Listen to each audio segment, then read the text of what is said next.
Retirement pension వస్తూ ఉంది, వాళ్ళ బెనిఫిట్స్లో మీకు పెన్షన్ వస్తూ ఉంది. రైట్, సంతోషం అమ్మా. బాగున్నారు కదమ్మా? ఎంతమంది పిల్లలు ఉంటే అందరికి ఇస్తారమ్మా? వస్తూ ఉందా? ఎంత వస్తూ ఉంది? 4,000. ఒకటో తేదీ ఇస్తా ఉన్నారు కదా? థ్యాంక్ యూ అమ్మా. 4,000 ఒకటో తేదీ ఇస్తా ఉన్నారు కదా? తల్లికి వందనం. కోన్ భేజీతో చంద్రబాబు నాయుడు గారు పుల్లానిమ్మా. రైట్, నాయకులు కూడా నేను అదే కోరుతున్నాను. తెల్లవారి మీరు ఖచ్చితంగా 9 నుంచి 10 గంటల వరకు లేదా 8 నుంచి 9 గంటల వరకు వార్డులో తిరగండి. 10:30 నుంచి 11:30 వరకు మీరు ఖచ్చితంగా సచివాలయాల్లో ఉండండి. ప్రజా సమస్యలపైన అడగండి. సమస్యలు ప్రజలు వచ్చినప్పుడు వాళ్ళు సహకరించండి. అదే నాయకత్వ లక్షణం.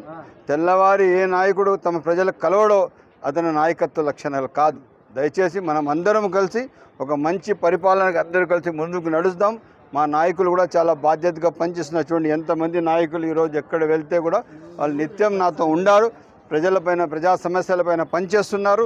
ఇంకా బాధ్యతగా పనిచేస్తారని చెప్పి సవినీయంగా తెలియజేస్తున్నారు.